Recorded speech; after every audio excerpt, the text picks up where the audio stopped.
Hello everyone. तो स्वागत है आपके अपने YouTube channel the extra man में। और आज हमारी जो वीडियो होने वाली है वो टाइम एंड क्लॉक का एक थर्ड पार्ट है जो कि चैप्टर नंबर 11 का है।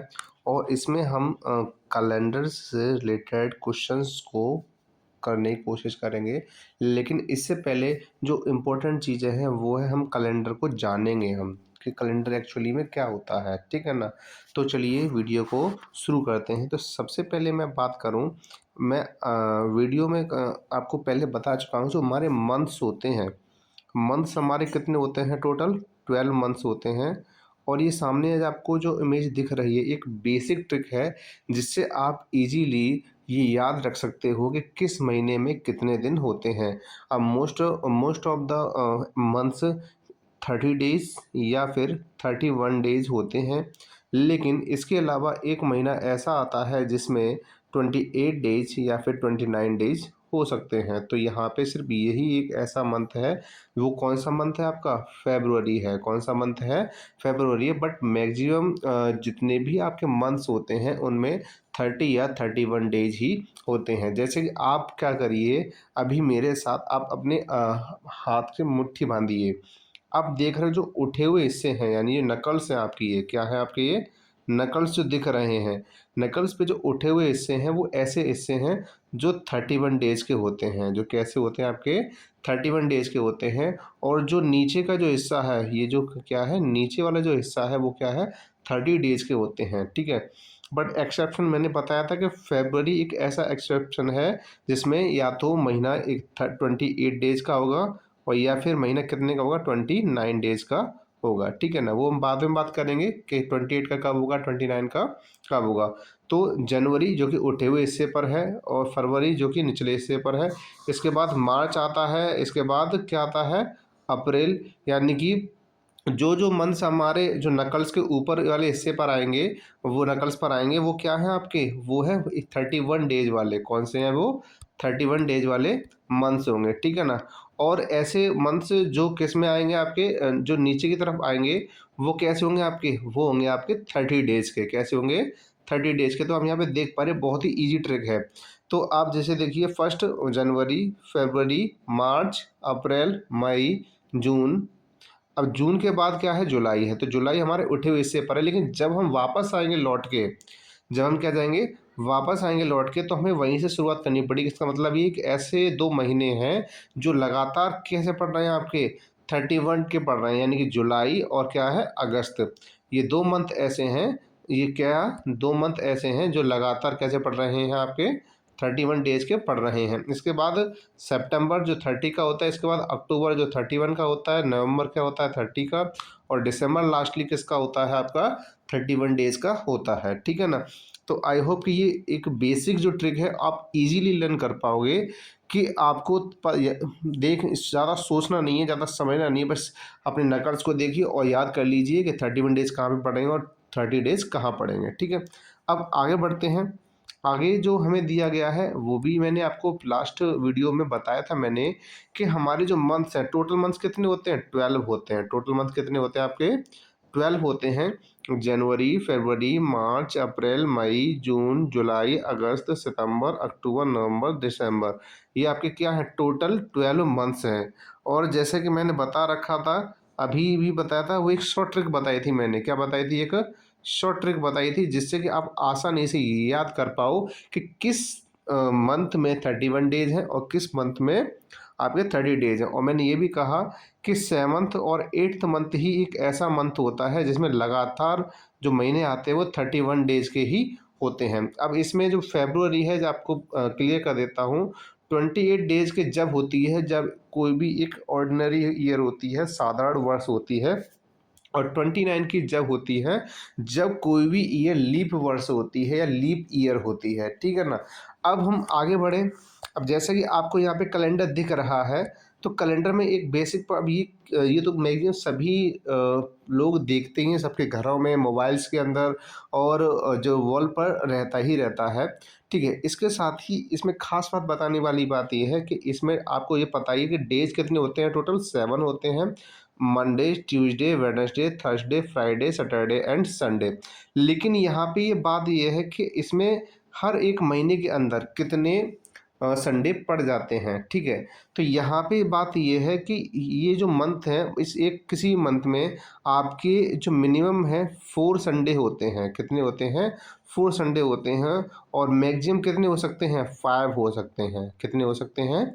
मैक्सिमम हो सकते हैं 5 संडेज। और मिनिमम कितने हो सकते हैं? 4 संडेज हो सकते हैं, ठीक है ना। तो इस तरीके से मैं आपको सिर्फ यही बताना चाह रहा था। जैसे कि आपको ये मंथ दिख रहा है, इसमें आपके संडे 2, 9, 16, 23 और 30 को पड़ा है। इसका मतलब ये हुआ कि यहाँ पे ये जो मंथ दिख रहा है आपको, इसमें 5 संडे हैं। कितने संडे हैं? 5 संडे हैं, ठीक है ना। तो आगे बढ़ते हैं। अब हम यहाँ पे ये जान लेते हैं कि एक्चुअली में ऑर्डिनरी ईयर क्या होती है और लीप ईयर क्या होती है। तो एक ऐसी ईयर, एक ऐसा साल जिसमें 365 डेज होते हैं, 365 दिन होते हैं। कितने दिन होते हैं? 365 दिन होते हैं। उसे ऑर्डिनरी ईयर कहा जाता है। जैसे कि 1879, 2009, 2019 ऐसी एज जिसमें कितने दिन होते हैं? 365 डेज होते हैं। ऐसी ईयर को हम क्या बोलते हैं? ऑर्डिनरी ईयर कहते हैं। वहीं लीप ईयर किसे कहते हैं? लीप ईयर वो ईयर होती है जिसमें 366 डेज होते हैं। कितने डेज होते हैं? 366 डेज होते हैं। उसे लीप ईयर कहा जाता है। जैसे कि 2012, 2012, 2016, 2016 और 2020 यानी कि 2020, ठीक है। और अभी फ़िलहाल में जो चल रही है 2024 या 2024 भी चल रही है, ये भी क्या है? एक लीप ईयर ही है, ठीक है ना। अब हम आगे बात करें ऑर्डिनरी को हम कैसे आइडेंटिफाई करें। आपको कोई भी जो ईयर दी जा रही है, कोई भी आपको जो ईयर दी जा रही है, आप उसे 4 से डिवाइड कर लीजिए। यानी कि लास्ट के 2 डिजिट, कब? लास्ट के 2 डिजिट लीजिए और उनको डिवाइड करिए। कंप्लीटली डिवाइड हो गया तो समझ जाइए कि वो क्या है? आपकी लीप ईयर है। और अगर नहीं हुआ तो समझ जाइए कि वो एक ऑर्डिनरी ईयर है, ठीक है। अब वहीं बात करते हैं कि जो एक ईयर होती है, कोई ऑर्डिनरी ईयर है, तो 365 डेज होते हैं। तो इसमें टोटल आपके 52 वीक्स होती हैं। क्या होती हैं? वीक्स होती हैं। यानी कि एक साल के अंदर 52 हफ्ते होते हैं। यानी कि 52 वीक्स होते हैं या सप्ताह होते हैं, ठीक है। अब हम आगे बढ़ें। तो आगे हमारा जो क्वेश्चन, हम क्वेश्चन को करने से पहले हम एक छोटा सा कॉन्सेप्ट समझ लेते हैं। वो कॉन्सेप्ट क्या है कि जैसे कि किसी साल में 365 दिन है, ठीक है। तो उसमें कितने हफ्ते होते हैं? 52 वीक्स होते हैं और कुछ दिन होते हैं। तो 52 वीक्स यानी कि एक हफ्ते में 7 दिन होते हैं। और इसमें एक ऑड डे होता है, यानी कि एक दिन जो बचा हुआ दिन है। तो देखिए कैसे, 7 टू जा कितना होता है? 14 होता है। और 1 कैरी हो गई। 7 5 जा कितना होता है? 35 होता है। 35 और वो कितना होता है? 36 होता है। 364 और प्लस 1 तो कितना आ जाएगा? 365 डेज आ जाएगा। इसका मतलब ये हुआ कि हमारे जो कोई भी ईयर है, उस ईयर के अंदर से 52 तो क्या होती हैं? वीक्स होती हैं। और एक इसमें ऑड डे होता है। क्या होता है? यानी कि वीक्स से हटके जो दिन है वो ऑड डे में आ जाता है, ठीक है। वही हम बात करें किसके बारे में? लीप ईयर के बारे में। तो लीप ईयर में जैसे कि 366 डेज होते हैं। तो और क्योंकि हफ्ते तो उतने ही होंगे, 52 मल्टीप्लाई 7 प्लस में कितना हो जाएगा? अब इसमें जो दिन होंगे वो कितने होंगे? 2। क्यों? क्योंकि इसमें जो दिया गया है आपके 52 तो वीक हो गए, लेकिन ऑर्डिनरी ईयर में एक दिन ऑड था, तो यहाँ पे एक दिन और बढ़ गया तो कितना हो जाएगा? 2 डेज ऑड हो जाएंगे, ठीक है। अब इसमें जो फरवरी है वो 29 डेज की होती है। और इसमें जो फरवरी है ऑर्डिनरी ईयर में, वो कितनी होती है? 28 डेज की होती है। आई होप कि आपको अब तक का जितना भी जो इन्फॉर्मेशन है आपको समझ में आ गया होगा। तो चलिए अब आगे बढ़ते हैं और क्वेश्चन को सॉल्व करते हैं, ठीक है ना। तो क्वेश्चन जो हमारा है वो क्वेश्चन क्या कह रहा है हमसे? क्वेश्चन कह रहा है कि conversion of 10 weeks into months. यानी कि हमारे पास 10 हफ्ते हैं, 10 वीक्स हैं, 10 सप्ताह हैं। तो उसको हम क्या करेंगे? पहले तो हम 7 से मल्टीप्लाई करेंगे। क्या करेंगे? 7 से मल्टीप्लाई। क्यों? क्योंकि हमें ये देखना है कि एक्चुअली कितने दिन होते हैं। कितने दिन हैं? हमें टोटल 70 डेज हैं। अब आप देख पा रहे हो कि 30 दिन यहाँ से निकालोगे जो एक महीने के लिए है, 30 दिन निकालोगे जो यहाँ पे कितने दिन के लिए हैं? आपके 30 एक महीने के लिए है, बचे कितने, सिर्फ 10 दिन बचे। कितने बचे आपके, 10 दिन बचे। इसका मतलब यहाँ पे ये हुआ कि यहाँ पे तो कितने हो जाएंगे, 30 + 30 आपके 2 मंथ्स हो जाएंगे। कितने हो जाएंगे आपके, 2 मंथ्स हो जाएंगे। और इसके साथ ही आपके 10 डेज एक्स्ट्रा बचेंगे। क्या हो जाएगा, 10 डेज एक्स्ट्रा बच जाएंगे। अब आप ये सोचिएगा कि यहाँ पे ये जो मंथ है की बात कर रहे हैं, हमने थोड़ी देर पहले ही बात की थी कि या तो मंथ 30 का होता है या 31 का होता है। तो कैसे करें। देखिए यहाँ पे सिर्फ मंथ्स को डेज में या डेज को मंथ्स में चेंज करने की बात हो रही है, ना कि ये हो रही है कि बताइए कि फरवरी में कितने डेज होते हैं या मार्च में कितने होते हैं, या मार्च प्लस फरवरी प्लस जनवरी के महीने के डेज को प्लस करके लिखिए। तो वहाँ पे हम एग्जैक्ट जो वही डेज लिखेंगे जो होते हैं। लेकिन यहाँ पे हम कभी भी इस प्रकार से क्वेश्चन सॉल्व करते हैं, इस टाइप से क्वेश्चन सॉल्व करते हैं, तो हमेशा 1 मंथ इज इक्वल टू कितने डेज मान लेते हैं, हम 30 डेज ही मानते हैं। ठीक है ना। अब हम आगे बात करें तो यहाँ पे जैसे कि हमने बात की कि इसमें 70 डेज के अंदर आपके 2 मंथ्स हैं और 10 डेज क्या है, बचे हुए हैं। तो इस तरीके से हम सॉल्व करेंगे। ठीक है। अब हमारा अगला जो क्वेश्चन है वो क्या कह रहा है, अगला क्वेश्चन क्या कह रहा है, अगला क्वेश्चन ये है कि right the names of the month that have 30 days and write the total number of days. तो हमने जैसे कि क्या करना है कि हमें पता करना है कि पहले तो वो मंथ बताइए कि जिसमें कितने दिन होते हैं, 30 डेज होते हैं। तो सबसे पहले क्या होता है, जनवरी फरवरी। फरवरी देखो होता नहीं है, मार्च अप्रैल। अप्रैल होता है 30 का, अप्रैल मई। तो यहाँ पे सिर्फ 4 महीने ही ऐसे हैं जो सिर्फ 30 डेज के होते हैं। सबसे पहला है अप्रैल, इसके बाद क्या है, इसके बाद है आपका जून, और इसके बाद क्या है आपका ये सितंबर है, और फिर क्या है आपका नवंबर। तो ये 4 महीने ही ऐसे हैं जो कितने दिन कितने होते हैं आपके, 30 डेज के होते हैं। इसके बाकी अलावा फरवरी को छोड़ के कितने मंथ्स ऐसे हैं जो 31 डेज के ही होते हैं। तो टोटल प्लस करेंगे इनके, तो कौन कौन से हैं, 3 4 टाइम्स है, 3 4 जब 12 होता है, टोटल हो जाएंगे 120 डेज। कितना टोटल हो जाएगा इनका, 120 डेज। तो कौन कौन से ऐसे मंथ हैं जो सिर्फ 30 डेज के होते हैं, सबसे पहले अप्रैल, फिर जून होता है, फिर इसके बाद क्या होता है सितंबर, और इसके बाद क्या होता है नवंबर। ये 4 मंथ ऐसे हैं जो आपके क्या है 30 डेज के होते हैं। ठीक है ना। अब हम आगे बढ़ें तो ये जो क्वेश्चन आपको दिया गया है ये आपके लिए है। आपको करना क्या है, इसमें बोला गया कि add and write the total number of days given months है March May June August and November.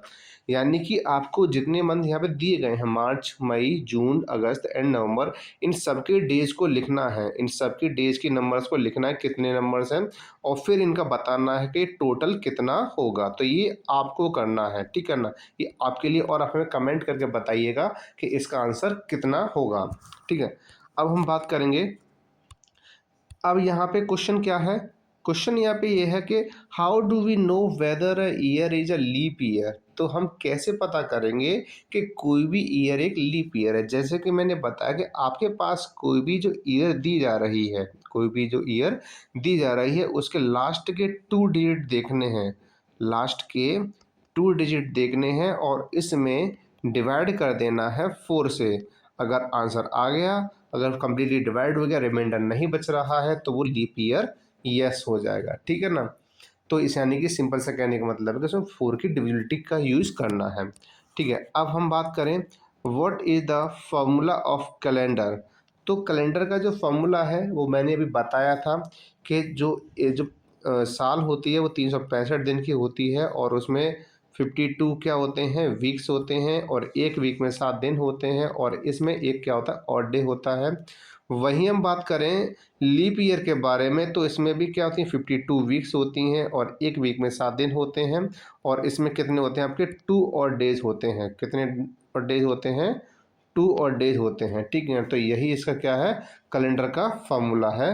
अब आपको एक बात और बता दूं, जैसे कि हमने अभी पता किया कि एक साल में 365 दिन होते हैं, ऐसे ही 100 ईयर्स का जो समय होता है उसको हम सेंचुरी बोलते हैं। क्या बोलते हैं उसको, हम सेंचुरी बोलते हैं, या फिर हिंदी में कहें तो शताब्दी कहा जाता है। क्या कहा जाता है, शताब्दी कहा जाता है। ठीक है ना।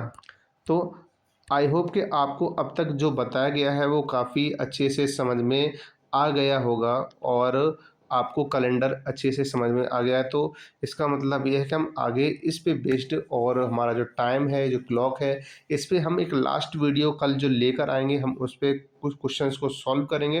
फिर इसके बाद हमारे जो क्वेश्चंस रहेंगे वो मेज़रमेंट पे रहेंगे, जैसे कि मास का मेज़रमेंट करना, ठीक है ना? लेंथ का मेज़रमेंट करना और इसके साथ ही हम वॉल्यूम का जो मेज़र करते हैं वो सारी चीज़ें हम यहाँ पे करेंगे, ठीक है। मास यानी कि जो वज़न होता है, लेंथ यानी लंबाई और वॉल्यूम यानी कि इसके अंदर कितनी चीज़ बन सकती है। इन सभी के लिए हम पहले तो क्या करेंगे, यूनिट्स को याद करेंगे और इसके बाद हम क्वेश्चंस को सॉल्व करेंगे। तो मिलते हैं अब नेक्स्ट वीडियो में, तब तक आप हमसे जुड़े रहिए और स्वस्थ रहिए और पढ़ते रहिए।